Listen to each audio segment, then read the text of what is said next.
And this is the Atoto X10 head unit, which is probably the most advanced stereo I have reviewed on the channel yet. It runs on Android, so it comes loaded with a ton of apps, but also supports wireless Apple Carplay and wireless Android Auto, as well as the ability to connect to the internet with a 4G connection, and also supports several upgrades for it, including connecting to your vehicle for OBD2 diagnostics and performance data. But before I begin, I do want to point out that Atoto did provide this unit for me to review. However, the opinions on this video are my own and nobody has reviewed this video. So remember, I placed a link in the description down below to this guy in case you want to look at it further.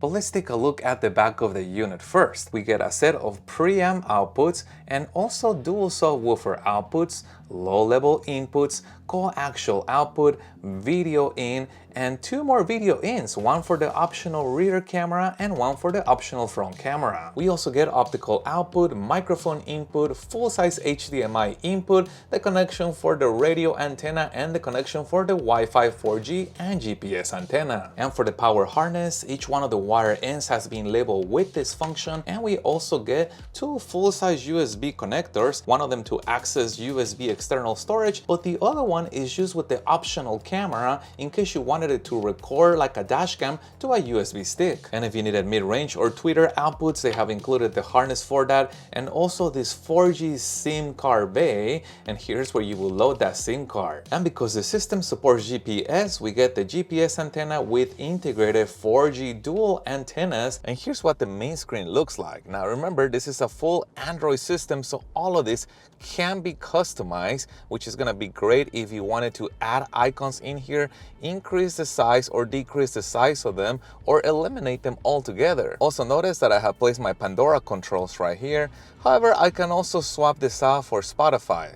On the left side, I have placed my controls for FM, AM, and I can also tap on that to make that full screen. Now, as far as finding radio stations, I can tap on this arrow and that is going to move the frequency in small increments, but you also get this icon right here that brings up this slider, and I find this a lot more convenient because I can quickly get to the radio station that I like, and then again I can potentially save that as a preset by holding down one of the preset icons. Switching bands is done with this icon right here that's going to swap over to AM, and here we only get 6 presets, and then tapping that one more time returns us back to FM. And the radio can also be further customized under the settings menu.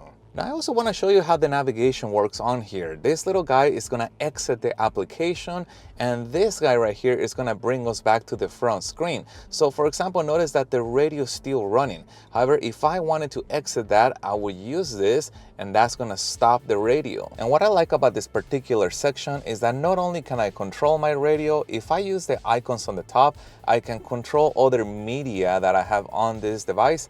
And I'm going to turn the volume here.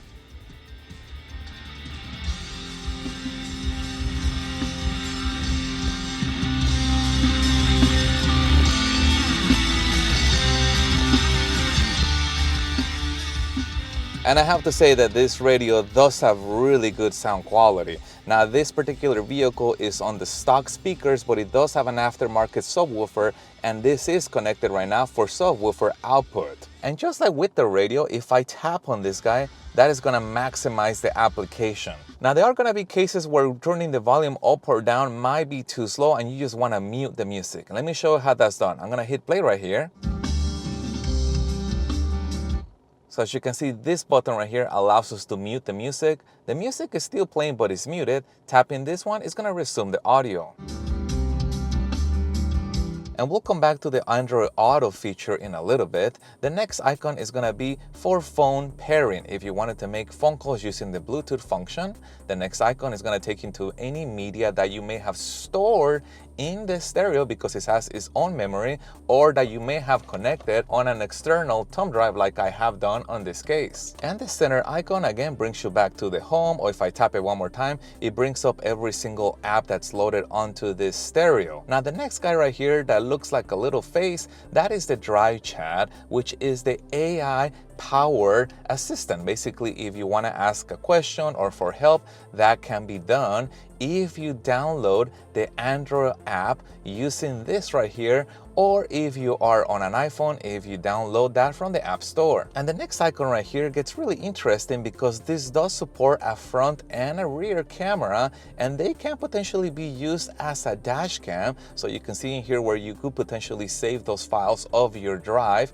in case you wanted to have a record of your travels. And this last section right here allows you to change between the different sound presets, and I'll cover this in more detail when I get to the equalizer section. Now let's take a look at the different apps that are on here, and there's quite a bit of them. The first one is the Assistant. How far is the moon? That is pretty cool. Now what's really neat about the Assistant is that because it is part of the Google Android system, it doesn't require an additional app like Drive Chat does. You also get the shortcut if you had anything plugged into the auxiliary input, shortcut to Bluetooth, but also Chrome. Now this is a full Chrome browser, so you could potentially use this to navigate the internet. Now I do want to point out that if you do want to use this, you have to have internet access. In this particular case, I am connected to my home's Wi-Fi, but remember this supports 4G, so as long as you have a SIM card on there, you could potentially use this for browsing the internet or taking a look at YouTube. Now here's what the YouTube video looks like, and it's pretty much the same interface as you would have if you had a tablet. I'm gonna turn the volume up. He can also tell us what the actual fix is in order to get rid of that code, and even give us a link to obtain the part that will fix our vehicle. It also has the ability to that is pretty cool. You can see this in full screen or in this minimized screen. You also may have noticed this Bluetooth number 2, and that is different from Bluetooth number 1, and this feature is what allows two phones to be connected to this device at the same time. Again, you get a shortcut for the optional rear or front camera if you are equipped to it, and also the equalizer. Now the equalizer, as I showed you earlier, can be changed over with these presets, and I particularly like the rock one. However, you can also create a custom preset and adjust that, tweak it till you find that sweet spot that you like. One more shortcut to the front camera if you are equipped with it. In this particular case, it doesn't have it, that's why there is no signal. A shortcut to the files, because remember this does have built-in storage, so you can copy files onto the stereo, and also this icon right here, and this allows you to download additional apps into the system. And this really reminds me of a phone. For example, the Google icon brings up the Google interface where you can search for things or use it to navigate the internet. And if you wanted to use this as a monitor, it does support HDMI, and here's where you would access that HDMI input.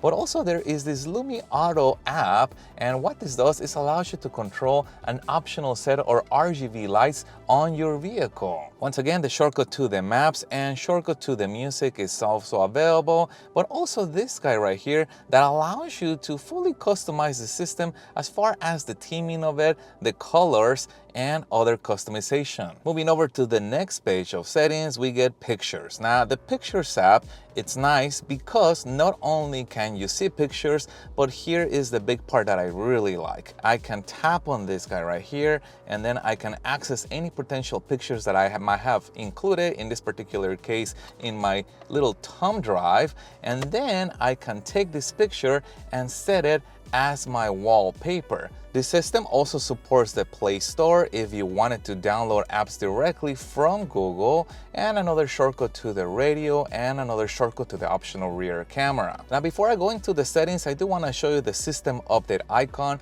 Now since I installed this stereo, I actually have received 2 or 3 updates for it, so that is a great thing that we can get over the air updates. Look like there is another one available, so I'm gonna go ahead and download that one now.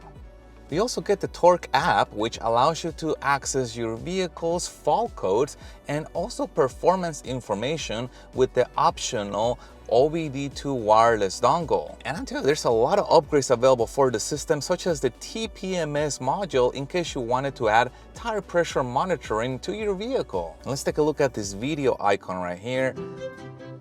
And they have a couple of small sample videos loaded on here. How do you like JPL so far? It's alright.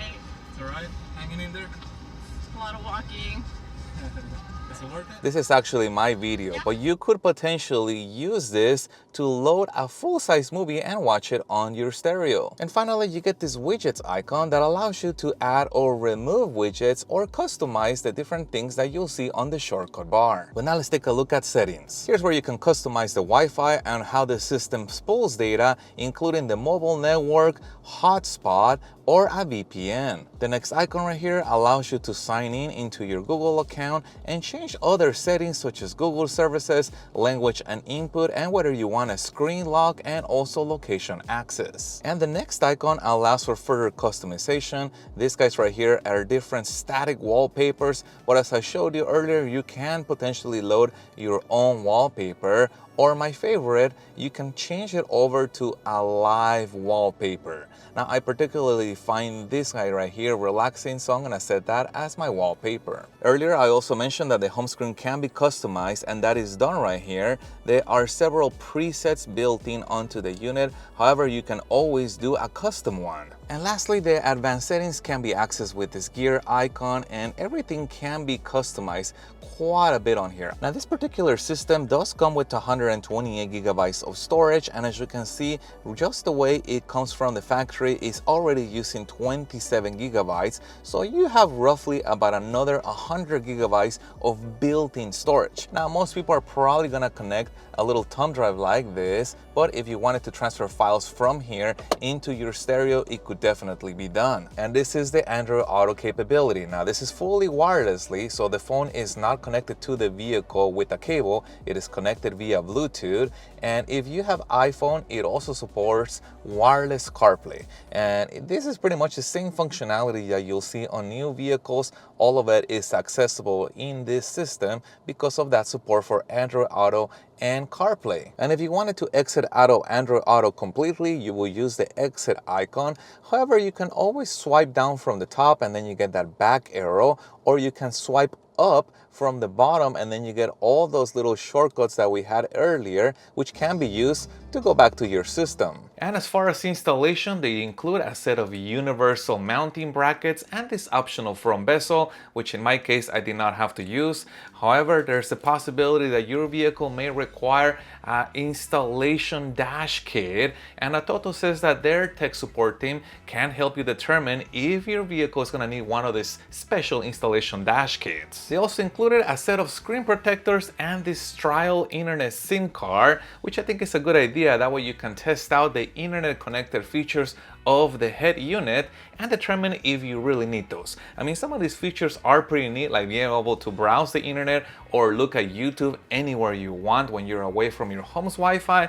But to be honest, not everybody's gonna need that amount of capability, especially since the stereo already has that built-in Android Auto capability and Apple CarPlay capability. And this particular unit, which I installed on my vehicle, is the 7-inch model as a screen size, and it happens to be the standard double-din size. But if you wanted something larger, they do have this in 9-inch and 10-inch screen sizes as well. I'll place a link to this unit in the description down below in case you want to get one for yourself, and I'm also gonna place links to the different upgrades that are available for it as well. And if you guys have any other questions regarding the X10 series, please put that in the comments down below. If you found any part of this video helpful, make sure you hit the like button to support the channel, and stay tuned as I have a lot more reviews coming up. Thank you guys for watching, and as always, I'll see you on the next one.